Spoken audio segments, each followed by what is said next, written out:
السلام علیکم جی، آپ دیکھ رہے ہیں آزاد سیاست. میں ہوں عریج فاطمہ. پاکستان تحریک انصاف گزشتہ 2 ماہ سے مذاکرات کی بات چیت کرتے ہوئے نظر آ رہے تھے. اس میں حکومتی بینچز کا بھی مختلف موقف سامنے آیا. پاکستان تحریک انصاف کی جانب سے بھی مختلف اوقات میں مختلف سٹیٹمنٹ سامنے آتی چلی گئیں، لیکن کل بڑا واضح پیغام پاکستان تحریک انصاف کو DGI-SPR کی پریس کانفرنس میں ملا، اور وہ یہ کہا گیا کہ مذاکرات یا ڈائیلاگ کا پروسیس سیاسی لوگ آپس میں بیٹھ کر کریں، اسٹیبلشمنٹ کسی کے ساتھ کوئی مذاکرات نہیں کرے گی. پاکستان تحریک انصاف کے لیے یہ سٹیٹمنٹ اور پھر آگے کا لاہ عمل کیا ہوگا، اس پر بات کریں گے. سہیل آفریدی نے کہا ہے کہ KP کے اندر تمام سیاسی جماعتیں جو ہیں وہ اس بات کے اوپر متفق ہیں کہ کوئی ملٹری آپریشن نہیں ہوگا، لیکن اس کے باوجود بندوق کی نوک کے اوپر بدماشی ہو رہی ہے. مطلب کہ ایک صوبے کا وزیر اعلیٰ اس طرح کی زبان کیوں استعمال کر رہا ہے؟ کیا اس کو دوسرے اینگل سے، یا اگر آپ کا یہی موقف ہے تو آپ اس کو ذرا سافٹی پیش نہیں کر سکتے ہیں؟ کیونکہ پہلے بھی پھر جب رد عمل آتا ہے تو اس پر اعتراض پاکستان تحریک انصاف کے مختلف حلقوں سے بھی آتا ہے. تو جب آپ اس طرح کی زبان استعمال کریں گے تو پھر رسپانس آئے گا، تو اس کو بھی برداشت کرنے کے لیے میرا خیال ہے دل اور جگرا ہونا چاہیے، جو پاکستان تحریک انصاف کے پاس اس وقت نہیں ہے. ان تمام بیٹس پر تفصیلاً بات کرنے کے لیے اسٹوڈیوز میں میرا ساتھ دیں گے سینئر پولیٹیشین ویری آنریبل خرم حمید روکھڑی صاحب. بہت شکریہ روکھڑی صاحب جوائن کرنے کا. DGI-SPR کی کل کی پریس کانفرنس، جس کو میرا خیال ہے کہ متوقع تھی کہ کس طرح کی سٹیٹمنٹ آئے گی، اور انہوں نے پھر بتا بھی دیا.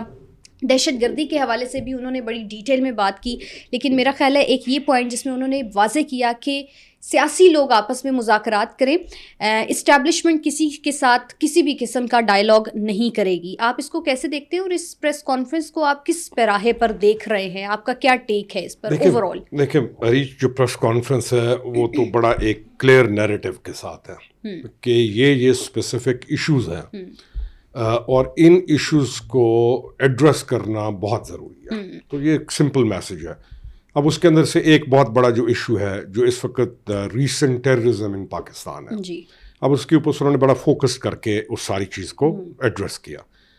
اب مذاکرات آپ جب کرتے ہیں ایک پارٹی کے ساتھ، تو مذاکرات تو ڈیفینیٹلی سیاسی مذاکرات ہی ہوتے ہیں. اب آپ یہ دیکھتے ہیں کہ ان مذاکرات کس ایشوز پہ آپ کریں گے، کون سے ایشوز کون سے ہیں.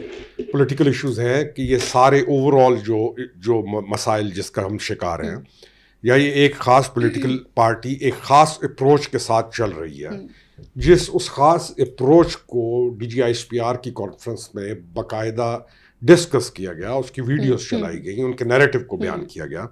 اب یہ جو مذاکرات ہیں، ان مذاکرات کے بعد کیا یہ پولیٹیکل پارٹی اپنی اس اپروچ کو چھوڑ دے گی؟ یہ اہم سوال ہے. سوال ہے یہی. پولیٹیکل مذاکرات یہ صرف پولیٹیکل مذاکرات نہیں ہے، یعنی آپ کا ایک میتھڈالوجی، یا آپ کا ایک راستہ، یا آپ کا ایک جو انہوں نے ایک راستہ اڈاپٹ کیا ہوا ہے، یا جو ان کی ایک سوچ ہے، آپ اس ساری سوچ کو کیا ٹلٹ کر لیں گے؟ کیا ان مذاکرات کے بعد وہ آپ کی بات پر آ جائیں گے؟ کیا پاکستان پریورٹی بن جائے گا؟ ذرا یہ بھی ایڈ کر لیں کہ وہ معافی مانگ لیں گے 9 مئی اور 26 نومبر جیسے معاملات. That's the main point. کیا جو کچھ وہ کر چکے ہیں ماضی میں، کیا ان چیزوں کو وہ یہ مان جائیں گے کہ انہوں نے یہ کچھ کیا ہے؟ اب جب یہ چیزیں آپ حل کرتے ہیں، جو پچھلی گتھیاں آپ سلجھاتے ہیں، یا آپ یہ کہتے ہیں کہ یہاں پر آپ نے یہ زیادتیاں کی ہوئی ہیں، پہلی تو یہ کہ آپ ان کو مانیں. میرا نہیں خیال کہ وہ اس چیز کو مانیں گے. اچھا، آئی ڈونٹ تھنک سو کہ وہ کبھی بھی مانیں گے کہ انہوں نے یہ غلطیاں کی ہیں. دوسرا، کیا ان مذاکرات کے بعد یا ان مذاکرات کے ہونے کے بعد وہ اپنے اس راستہ کو تبدیل کر لیں گے جو DGI-SPR کی پریس کانفرنس ہے؟ مجھے تو نہیں لگتا عریش. اچھا، تو پھر مطلب کہ یہ ساری چیزیں پاکستان تحریک انصاف ماضی سے سبق نہیں سیکھے گی، تو پھر جہاں پہ ہیں جیسے ہیں پھر وہاں پہ خوش رہیں روکھڑی صاحب؟ اس کا ہم یہ بھی مقصد اخذ کر سکتے ہیں؟ نہیں، اس میں ویسٹیج آف ٹائم بہت زیادہ ہے. ہم ایک مذاکرات جو چل رہے ہیں، اس کا مجھے نہیں، پہلی چیز مجھے سمجھ نہیں آ رہی کہ کن پوائنٹس پہ مذاکرات ہیں، کون سے ایسے ایشوز ہیں جن پر ہم بیٹھ کے آپس میں بات چیت کر رہے ہیں. تو ان ایشوز کو تو ایڈریس کر دیا DGI-SPR کی پریس کانفرنس میں. اب وہ کیا ایشوز تمام ان مذاکرات کا حصہ ہیں؟ کوسچن از دس. اگر وہ حصہ ہیں پھر تو یہ پارٹی کوئی بات اچھا نہیں روکڑی مانتی صاحب، آپ اس سے۔ سے پہلے بھی ایک پریس کانفرنس ہوئی تھی اور یہ میرا خیال ہے سال 2026 کی پہلی پریس کانفرنس تھی، اور اس میں بھی پاکستان تحریک انصاف کو ڈسکس کیا گیا اور یہ بھی کہا گیا کہ ماضی میں بہت سارے لوگوں کو باپ بنا دیا جاتا تھا ریاست کا، جبکہ قوم تو کسی اور کو اپنا باپ سمجھتی ہے۔ ہمیں یہ بڑا واضح ہو گیا ہے کہ ریاست کا موقف سخت ہے، اور ریاست ایک بات جس کے اوپر قائم ہے، اور وہ یہ ہے کہ آپ معافی مانگیں اور آگے بڑھیں۔ تو پاکستان تحریک انصاف کی کیا اتنی ایگو ہے کہ وہ معافی نہیں مانگ رہے، اور جو غلط کیا ہے پھر اس پہ معافی تو بنتی ہے روکڑی صاحب؟ دیکھیں اری، سخت موقف تو ہم بعد میں کہیں گے نا، موقف کیا درست ہے یا غلط ہے؟ موقف 100% درست ہے آپ کا۔ آپ ایک دلدل سے نکلنا چاہ رہے ہیں، آپ یہ دیکھ رہے ہیں کہ ان جگہوں کے اوپر ایک پولیٹیکل پارٹی ریاست کے اگینسٹ نیریٹو کے ساتھ مل کر ریاست کو چیلنج کر رہی ہے، اور وہ اس پر جری ہے، نہ اس کو اس پر پشیمانی ہے، اور نہ اس پر وہ بیٹھ کے بات کرنے کو تیار ہے کہ یہ ہم نے یہ غلط کام کیا، تو وہ تو اس روش پہ ہے۔ تو اب مذاکرات اس سارے سسٹم یہ جو چل رہا ہے، اس کے بعد یہ کس پوائنٹ پر کیسے ختم ہوں گے اور آگے کیسے چلیں گے، تو یہ اہم چیز ہے۔ ٹھیک۔ اچھا بیرسٹر گوہر یہ کہہ رہے تھے کہ ہماری عمران خان سے ملاقات اس لیے بھی نہیں ہوتی کیونکہ اس میں اپنوں کا ہاتھ ہے۔ اس کی فوراً سلمان اکرم راجہ نے تردید کی، اور انہوں نے کہا کہ وہ کس کھاتے میں کہہ رہے ہیں یا کس طرح سے کہہ رہے ہیں، تو انہیں ان اپنوں کا نام بھی لے لینا چاہیے۔ پھر کل ہم نے دیکھا اڈیالہ کے باہر علیمہ خانم نے کوئی یاسین اور قرآن پاک کا ختم کروایا، اور آج ایک اور جو تیسرا گروپ ہے پاکستان تحریک انصاف کا، میرا خیال ہے جو مفاہمت چاہتا ہے، انہوں نے ایک لنچ کال کیا ہے، اور نیشنل ڈائیلاگ کمیٹی، یہ وہی لوگ ہیں جن کے پاس میرا خیال ہے لاسٹ پوڈ کاسٹ میں آپ نے بتایا تھا کہ لاجیکلی کوئی اختیار نہیں ہے۔ تو ہم یہ کیوں نہیں دیکھ رہے ہیں کہ ایک وقت میں پاکستان تحریک انصاف کے پاس ایک حکمت عملی کیوں نہیں ہے؟ دیکھیں تیسرا گروہ جو ہے اس کو جب تک یہ پارٹی اون نہیں کرتی تو وہ تیسرا گروہ کیا ہے؟ یا تو اس کو اون کر لیں، اس پارٹی کی اونرشپ کے بغیر یہ تیسرے گروہ کا لنچ بھی ہو جائے گا، ڈنر بھی ہو جائے گا، لیکن فائدہ نہیں ہوگا۔ دوسرا جو بڑی ایک جو خطرناک چیز ہے کہ مذہب کارڈ کا پلے کرنا ہمارے خطہ کے اندر۔ آپ مجھے یہ بتائیں کہ کیا روڈ کے اوپر آپ کا جو احتجاج ہے جس میں آپ روڈ بلاک کر رہے ہیں، اس میں کیا کتاب مقدس قرآن کریم کو پکڑ کے بیٹھ کر، اور پھر وہاں سے اگر آپ کو معلوم ہے کہ آپ کو یہاں سے اٹھایا جائے گا، اور جب آپ کو وہاں سے اٹھایا جاتا ہے تو آپ ایک نیریٹو بلٹ اپ کرتے ہیں کہ دیکھیں جی قرآن کی اللہ تعالیٰ معاف فرمائے بے حرمتی کی گئی۔ یقین کریں اتنی خطرناک چیزیں ہم لوگ کرتے ہیں، اور ہم عام عوام کو ایسے پرووک اور انسائٹ کرتے ہیں کہ یہ بلشمی جو ہے نا اس کی مختلف اقسام ہیں۔ اب یہ بھی ایک قسم ہے اس کی۔ آپ کر کیا رہے ہیں؟ آپ وہاں پر بیٹھ کر آپ نے اب یعنی کہ ڈھال، آپ قرآن کریم کو آپ ڈھال بنا کے اب آپ یہ بتانا چاہ رہے ہیں پبلک آف پاکستان کو کہ جی اللہ معاف کرے قرآن کریم کی حرمت کا خیال نہیں رکھا گیا، جبکہ مجرم آپ ہیں کیونکہ آپ نے یہ ڈرامہ پلے کیا وہاں پر بیٹھ کر اس موقع کے اوپر۔ آپ قرآن کریم پکڑ کر بیٹھ گئے اور آپ یعنی ویری ڈینجرس۔ لیکن روکڑی صاحب یہ تو میرا خیال ہے روش پارٹی کی بہت پہلے سے ہے۔ بانی تحریک انصاف خود کہتے تھے مذہبی ٹچ ذرا تھوڑا سا دیتے ہیں۔ اچھا سہیل خان آفریدی کو میں سن رہی تھی، وہ کہہ رہے تھے کہ کے پی کے اندر تمام سیاسی اور مذہبی جماعتیں ملٹری آپریشن کے خلاف ہیں، اور ملٹری آپریشن کسی مسئلے کا حل بھی نہیں ہوتا ہے، اور بندوق کی نوک کے اوپر یہ بدماشی ہو رہی ہے۔ روکڑی صاحب یہ روش یا اس طرح کے الفاظ استعمال کرنا ایک صوبے کے وزیر اعلیٰ کو زیب دیتے؟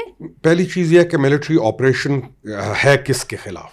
دہشت گردی کے خلاف۔ دہشت گردی کے خلاف ہے۔ کل آپ کے پاکستان میں نا ایک بہت بڑا بچوں کا طبقہ آئس پہ، نشے کے اوپر اور ان چیزوں کے اوپر لگ چکا ہے۔ کل آپ جب اس کو ختم کرنے کے لیے سوچیں یا ایک کانکریٹ ایکشنز کے ساتھ آپ ان فیکٹریز کو ختم کرنے جائیں گے تو کل آپ پھر یہ بھی کہیں گے کہ یہ بھی نہیں ہونا چاہیے۔ ٹھیک ہے، اب اگر آپ چاہتے ہیں کہ دہشت گردی بڑھے، اگر آپ چاہتے ہیں کہ آپ سپانسر رہیں ان کے، آپ سپوکس پرسن بن جائیں ان ٹیررسٹ تنظیموں کے، آپ بی ایل اے کے بھی سپوکس پرسن ہوں، آپ دیگر جو ٹیررسٹ آرگنائزیشن ہے آپ ان کے بھی سپوکس پرسن ہوں، تو اس کا مطلب ہے کہ آپ تو ایک لیگلائز کرنا چاہتے ہیں سارے چیپٹر کو۔ آپ سمپتھائزر تو ایک علیحدہ چیز ہے نا، آپ تو سپوکس پرسن بن گئے، آپ تو لیگلائز کرنا چاہ رہے ہیں۔ آپ یہ چاہتے ہیں کہ لا اینڈ آرڈر اس ملک کے اندر رہے ہی نہ، جیسے آپ نے اپنے صوبے کی تباہی کی, آپ چاہتے ہیں کہ اس تباہی میں صوبہ مزید تباہ ہو اور وہ افیکٹ پورے پاکستان پر آئے. اور کے پی کے اندر سب سے زیادہ دہشت گردی ہے. آپ یعنی آپ یہ بتائیں نا کہ آپ کیا ڈینائی کر رہے ہیں کہ دہشت گردی ہو رہی ہے؟ یعنی آپ ایک آدمی آتا ہے, وہ آگ لگا رہا ہے اور ادھر سے فائر بریگیڈ آ رہا ہے اس آگ کو بجھانے کے لیے, اور آپ کہہ رہے ہیں کہ فائر بریگیڈ کو آگ اگر اس نے بجھائی تو یہ بدماشی ہے, ہم فائر بریگیڈ کو آگ نہیں بجھانے دیں گے. یقین یہ سمپلی اس نے یہ کہا ہے, سمپلی اس نے ایک صوبہ جو تباہی کا شکار ہو گیا اور اس ٹیررزم کی جو ویو ہے اس کے افیکٹس بہت زیادہ لوگ مسائل کا شکار ہیں, وہ کہتا ہے ہم نے اس کو ختم نہیں ہونے دینا. یہی کہا ہے نا اس نے, وہ کہتا ہے ہم اس کو پرولونگ کریں گے, ہم اس کو ختم نہیں ہونے دیں گے. تو آپ ان کے ساتھ مذاکرات کیا کریں؟ اچھا روکڑی صاحب, پھر مطلب ہم دیکھیں تو دوسرے الفاظ میں ریاست کی رٹ کو بھی تو چیلنج ہی کیا جا رہا ہے, تو صورتحال کو کنٹرول میں کرنے کے لیے آپ سمجھتے ہیں کہ آنے والے دنوں میں یا کچھ وقت میں خیبر پختونخوا کے اندر گورنر راج بھی لگ سکتا ہے؟ دیکھیں اریج, خیبر پختونخوا آپ کا ایک اہم ترین صوبہ, آپ نے اگر مگر تو ہوتا کچھ نہیں ہے, چیزیں واضح اور سامنے ہیں. آپ نے ملک کو بچانا ہے نا, اور آپ ملک کو اس کرائسس سے نکالنا چاہتے ہیں, تو آپ کو بہت سارے ایکشنز لینا پڑیں گے. آج نہیں کل, کل نہیں پرسوں, پرسوں نہیں ترسوں. لیٹ آپ جتنے ہوں گے اس میں نقصان اتنا بڑھتا چلا جائے گا. اچھا, ایک شخص بیمار مطلب آپ کو گورنر راج لگتا ہوا نظر آ رہا ہے؟ ہم تو یہ کہہ رہے ہیں کہ ایک شخص بیمار ہے, اس کو فوری طور پر آپ کو موو کرنا ہے ہاسپٹل میں جہاں پہ اس کی سرجری کرنی ہے. آپ اس کو جتنا وہیں پر رکھیں گے تو اس کا مرض بڑھتا جائے گا. آپ یہ والا جو چیپٹر ہے, یہ جو پولیٹیکل چیپٹر جو چل رہا ہے, اگر یہ اسی طرح چلتا رہا تو یہ پاکستان کا نقصان کرتا ہی کرتا رہے گا. آپ کیسے ٹیکل کرتے ہیں اس کو؟ آپ گورنر راج لے کے آتے ہیں, آپ ان کو کنونس کر لیتے ہیں کہ جی یہ اچھے بچے بن جائیں, اور یہ اپنی, میں وہی کہہ رہا ہوں آپ کر لیتے ہیں کہ اچھے بچے بن جائیں گے, یہ اپنی تمام غلطیوں سے معافی مانگ لیں گے آپ کے ساتھ. وہ تو نظر نہیں آ رہا روکڑی صاحب, ایک بہت لمبے عرصے کبھی بھی نہیں کریں گے. آپ کل پرو اسٹیٹ ہو جائیں گے, کل ریاست کے لیے یہ مضبوطی کا کام شروع کر دیں گے, یہ اپنی پوری جو پچھلی ان کی ایفرٹ ہے اس کو کہیں گے وہ غلط تھا اور آج سے ہم ٹھیک کر رہے ہیں. آپ کر لیں, ہمیں تو نہیں نظر آتا کہ یہ کبھی بھی تبدیل ہوں گے. ٹھیک. اچھا لاسٹلی بس اسپیکر قومی اسمبلی کی چونکہ پرائم منسٹر اور پاکستان سے ملاقات ہوئی, اور ایک چیز کے اوپر میرا خیال ہے کہ امکان یہ ہے کہ قائدین جو حزب اختلاف کے ہیں قومی اسمبلی کے اندر اور سینٹ کے اندر, وہ محمود خان اچکزئی اور علامہ راجہ ناصر عباس کو نامزد کر دیا جائے. روکڑی صاحب, ہم مسلسل دیکھ رہے ہیں کہ اپوزیشن کو انڈیا دیا جا رہا ہے حکومت کی طرف سے, اور اب میرا خیال ہے کہ منحصر پاکستان تحریک انصاف کے اوپر ہے کہ وہ آنے والے دنوں میں کس وقت میں کیسے اپنے کارڈز پلے کرتی ہے, اور کارڈز پلے کر بھی پائیں گے یا نہیں کر پائیں گے, کیونکہ یہ ایک موقع نہیں ہے. ہم مسلسل دیکھ رہے ہیں کہ کچھ نہ کچھ اس طرح کا روزانہ حکومت ویلکم کر رہی ہوتی ہے.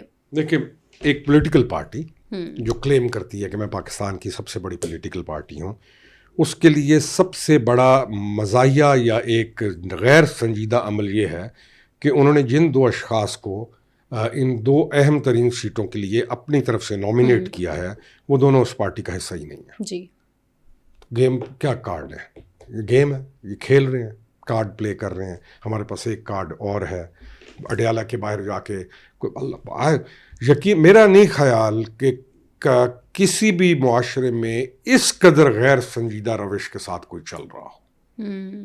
اب آئی ڈونٹ نو علامہ ناصر عباس کی کیا اسٹینڈنگ ہے ان کی پارٹی کے نزدیک, Mahmood Khan Achakzai how he becomes leader of opposition, اور ان کا وہ سارا, یعنی یہ کوئی ایک پولیٹیکل پروگریس یا پولیٹیکل پارٹی یا پولیٹیکل چیزیں ہیں ہی نہیں جو یہ کر رہے ہیں. اچھا روکڑی صاحب, قطع کلامی کی معذرت, یہ سینٹ اور قومی اسمبلی کے لیے دونوں نام آئے تھے, علامہ راجہ ناصر عباس اور محمود خان اچکزئی کا, تو ایک سوال جو سب سے زیادہ گردش ہوا تھا وہ یہ تھا کہ کیا پاکستان تحریک انصاف کے پاس کوئی بھی اپنا ایسا بندہ نہیں ہے جس کو سینٹ اور اپوزیشن کے اندر اپوزیشن لیڈر نامزد کر دیا جائے؟ تو واقعی میں آپ سمجھتے ہیں کہ یہ کوئی اسٹریٹجی کا حصہ ہوگا پاکستان تحریک انصاف کا؟ 100% کوئی نہ کوئی ہڈن ایجنڈا ان کا لازمی ہے. دیکھیں اپوزیشن تو یہ کر ہی نہیں رہے. آپ نے کہا کہ سلمان اکرم راجہ نے کہا کہ ثبوت پیش کرے president of the party, he secretary general of the party, وہ پارٹی کے پریزیڈنٹ کو کہہ رہے ثبوت پیش کرو. ڈرامہ کیا ہوا ہے تم لوگوں نے, تمہارا پریزیڈنٹ آف دا پارٹی ہے, تم بیٹھو اپنی پارٹی کی, اپنی بناؤ سینٹرل ایگزیکٹو کمیٹی کی میٹنگ بتاؤ, ایک دوسرے کے ساتھ بات کرو.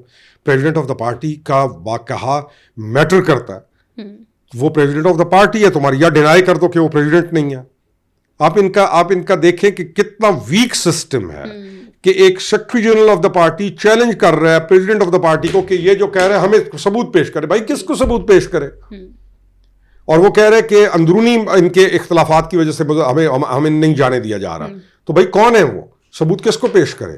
You people all know what you people are doing. اپنے اندر کے معاملات بھی تم نہیں حل کر سکتے ہو، تم باہر کیا کرو؟ ٹھیک، بہت شکریہ. روکڑی صاحب ہمارے ساتھ موجود تھے. آپ سے ملاقات ہوگی نیکسٹ پوڈ کاسٹ میں. اپنا خیال رکھیے. اللہ حافظ.